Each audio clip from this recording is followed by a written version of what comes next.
మహారాష్ట్ర ఎన్నికలు అయిపోయినాయి. మహారాష్ట్ర మెయిన్గా మెజారిటీ ఉన్నవాడు ముఖ్యమంత్రి అయితే ఏమవుతుందంటే అసలు ప్రజాస్వామ్య లక్షణానికే భంగం అది. ఓకే, ఇంకో లెజిస్లేటివ్ వేరుగా ఉండాలి, ఎగ్జిక్యూటివ్ వేరుగా ఉండాలి. ఇప్పుడు అమెరికాలో లాగా, అమెరికాలో రాష్ట్రపతికి పార్లమెంట్లో మెజారిటీ ఉంటుందా? కాంగ్రెస్లో ఉండదు. అక్కడ గవర్నర్లకి అసెంబ్లీలో మెజారిటీ ఉంటుందా? ఉండదు, ఉండకూడదు కూడా. ఓకే, ఇది వాళ్ళు సరిగ్గా ప్లాన్ చేసుకొని ఎస్టాబ్లిష్ చేస్తున్నారు. దాన్ని ఇంచుమించు 99% మనం కాపీ కొట్టాం రాజ్యాంగంలో. రాష్ట్రపతి యొక్క హక్కులు, అధికారాలు, విధులు, బాధ్యతలు, ఆయన యొక్క ప్రమాణ స్వీకారం అన్నీ దాని నుంచే తీసుకున్నాం. వాళ్ళు ఫాలో అవుతున్నారు, మనం ఫాలో అవ్వట్లా, ఇంతే తేడా.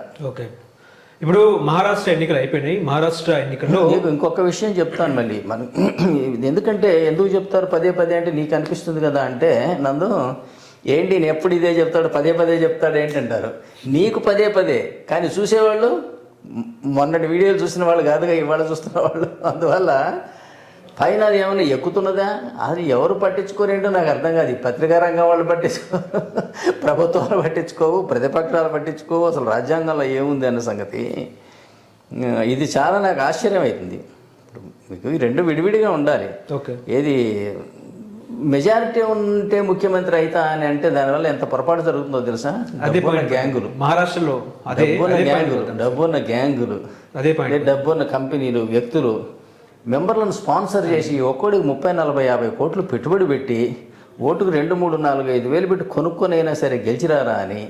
ఆ గెలిచొచ్చినా కూడా నెంబర్లు సరిపోకపోతేనేమో ఎమ్మెల్యేలు ఒక్కొని 50, 100 కోట్లు పెట్టి కొనుక్కొని భారతదేశంలో ఉన్న సర్వ రాజకీయ, సామాజిక, ఆర్థిక, రాజకీయ రుగ్మతలన్నిటికీ కూడా కారణం అసెంబ్లీలో మెజారిటీ, ముఖ్యమంత్రి, లోక్సభలో మెజారిటీతో ప్రధానమంత్రి అవ్వడం ఒక్కటే కారణం.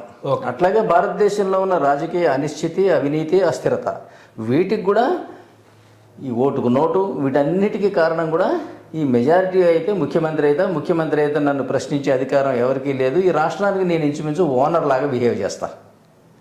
ఇది ఒక్కటే భారతదేశానికి పట్టిన దరిద్రం. ఇది కనుక ఈ జబ్బును తగ్గిస్తే మిగతా మోకాళ్ళ నొప్పులు, జ్వరాలు, తలకాయ నొప్పులు, బాడీలో ఉన్న పెయిన్స్ అన్నీ తగ్గుతాయి. అసలు ఇది క్యాన్సర్ లాగా ఇది పట్టి పీడిస్తున్నది భారతదేశ రాజకీయాల్ని.